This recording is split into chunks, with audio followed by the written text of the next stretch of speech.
कल्पना कीजिए आप अपने घर से सैकड़ों किलोमीटर दूर किसी दूसरे राज्य में काम के सिलसिले में गए।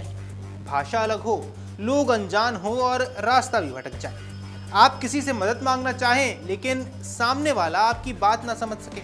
धीरे धीरे भीड़ इकट्ठा हो जाए और लोगों को आप पर शक होने लगे। फिर अचानक मदद की उम्मीद लिए खड़ा इंसान भीड़ के गुस्से का शिकार बन जाए। ये किसी फिल्म की कहानी जरूर लगती है मगर है नहीं, बल्कि पश्चिम बंगाल से सामने आई एक ऐसी दर्दनाक घटना है जिसने इंसानियत और भीड़ तंत्र पर एक बार फिर गंभीर सवाल खड़े किए हैं। पश्चिम बंगाल के दक्षिण 24 परगना जिले के कुलतली इलाके में केरल के रहने वाले एक युवक की पीट पीट कर हत्या कर दी। शुरुआती जांच में सामने आया कि युवक रास्ता भटक गया था और स्थानीय लोगों ने उसे चोर समझ लिया। भाषा की समस्या और गलतफहमी इतनी बढ़ गई कि भीड़ ने उसे बेरहमी से पीटना शुरू कर दिया। बाद में उसे एक पेड़ से बांधकर कई घंटों तक मारपीट की। गंभीर रूप से घायल युवक को अस्पताल पहुंचाया गया, लेकिन डॉक्टर्स ने उसे मृत घोषित कर दिया। ये घटना केवल एक व्यक्ति की मौत की नहीं, बल्कि ये उस खतरनाक मानसिकता की ओर भी इशारा करती है जहां कानून को अपने हाथ में लेने की प्रवृत्ति लगातार बढ़ती जा रही है। मीडिया रिपोर्ट्स की माने तो मृतक युवक केरल का रहने वाला था और काम के सिलसिले में पश्चिम बंगाल आया हुआ था। बताया जा रहा है वो अपने किसी परिचित व्यक्ति से मिलने के लिए कुलतली थाना क्षेत्र के शंकी जहान इलाके में पहुंचा था। हालांकि इलाके की जानकारी ना होने के कारण वो रास्ता भटक गया और अपने तय गंतव्य तक पहुंचने के बजाय एक दूसरे मोहल्ले में चला गया। स्थानीय लोगों ने जब एक अनजान व्यक्ति को इधर उधर घूमते देखा तो उन्हें उस पर शक हुआ।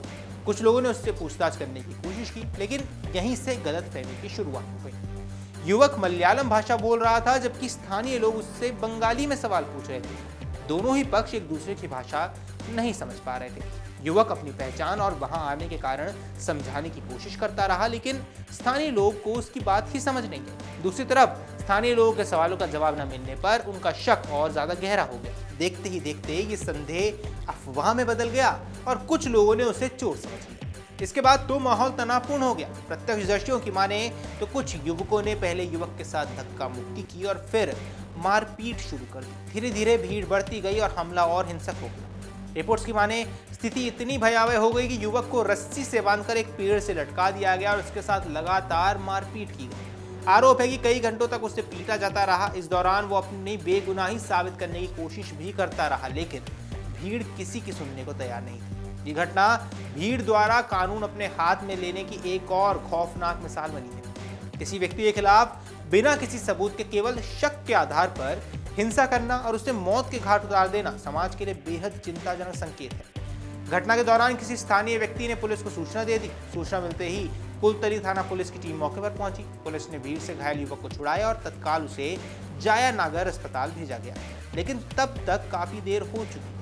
अस्पताल में डॉक्टर्स ने जांच की और बताया कि युवक को डेड ऑन अराइवल, यानी अस्पताल पहुंचने से पहले ही वो युवक मृत हो चुका था।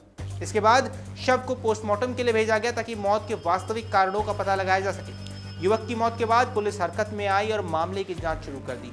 शुरुआत में अज्ञात लोगों के खिलाफ हत्या का मामला दर्ज किया गया। इसके बाद वीडियो फुटेज, प्रत्यक्षदर्शियों के बयान और स्थानीय स्तर पर जुटाए गए सबूतों के आधार पर आरोपियों की पहचान की गई। पुलिस ने अब तक इस मामले में 7 लोगों की गिरफ्तारी की। गिरफ्तार आरोपियों में 2 नाबालिग भी शामिल हैं। पुलिस का कहना है कि जांच अभी जारी है और यदि अन्य लोगों की संलिप्तता सामने आई तो उनके खिलाफ भी कार्रवाई की जाएगी। एक वरिष्ठ पुलिस अधिकारी ने बताया कि अभी ये स्पष्ट नहीं है कि युवक की मौत केवल मारपीट की वजह से हुई या फिर इसके पीछे कोई अन्य चिकित्सकीय कारण भी था। इसका अंतिम निष्कर्ष पोस्टमार्टम रिपोर्ट्स के बाद ही सामने आ पाएगा। हालांकि शुरुआती जांच और प्रत्यक्षदर्शियों की माने तो पुलिस का मानना भी यही है कि भीड़ द्वारा की गई हिंसा इस मौत का प्रमुख कारण हो सकती है। ये घटना एक बार फिर उस गंभीर समस्या को उजागर करती है जिसे आमतौर पर हम मॉब लिंचिंग कहते हैं। पिछले कुछ वर्षों में देश के विभिन्न हिस्सों में ऐसी घटनाएं सामने आती रही हैं, जहां केवल अफवाह, संदेह या गलतफहमी के आधार पर लोगों को भीड़ ने निशाना बनाया है। विशेषज्ञों का मानना है कि सोशल मीडिया, अफवाहों और बढ़ती असहिष्णुता के दौर में लोगों का धैर्य कम होता जा रहा है। कई बार लोग पुलिस को सूचना देने या कानूनी प्रक्रिया का इंतजार करने के बजाय खुद ही फैसला सुनाने लगते हैं। इसका नतीजा अक्सर निर्दोष लोगों की मौत के रूप में सामने आता है। इस मामले में सबसे दुखद पहलू भाषा की बात है। भारत विविध भाषाओं और संस्कृतियों वाला देश है। लाखों लोग रोजगार, व्यापार और शिक्षा के लिए अपने राज्य से दूसरे राज्यों में जाते हैं। ऐसे में भाषा का अंतर कई बार गलतफहमियों को जन्म देता है।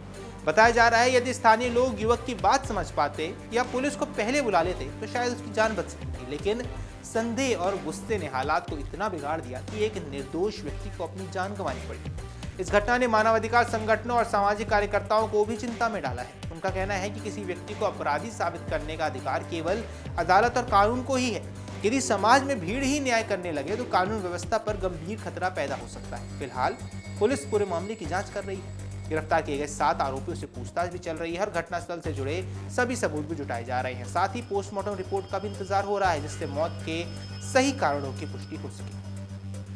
केरल से आए इस युवक का परिवार अब अपने प्रियजन की मौत से सदमे में है। जो व्यक्ति रोजगार और बेहतर भविष्य की उम्मीद लेकर अपने घर से निकला, वो अब कभी वापस नहीं लौटेगा। उसकी मौत ने न केवल उसके परिवार को गहरा दर्द दिया है, बल्कि पूरे देश को अब यह सोचने पर मजबूर किया है कि आखिर कब तक अफवाह, संदेह या भीड़ का न्याय निर्दोष लोगों की जान लेता रहेगा। ये घटना केवल एक हत्या की कहानी नहीं है, यह उस सामाजिक चुनौती का भी आईना है जिसमें भाषा का अंतर, अफवाहों का असर और भीड़ की मानसिकता मिलकर एक इंसान की जिंदगी छीन रही है।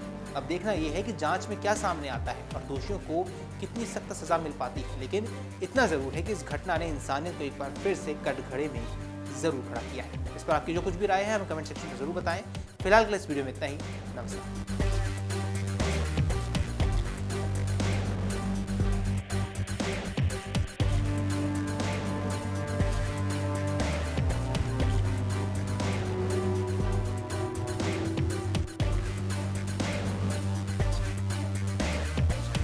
अगर आप ये वीडियो YouTube पर देख रहे हैं तो हमारे चैनल को सब्सक्राइब कर बेल आइकन दबाएं और Facebook पर देख रहे हैं तो हमारे पेज को लाइक करें।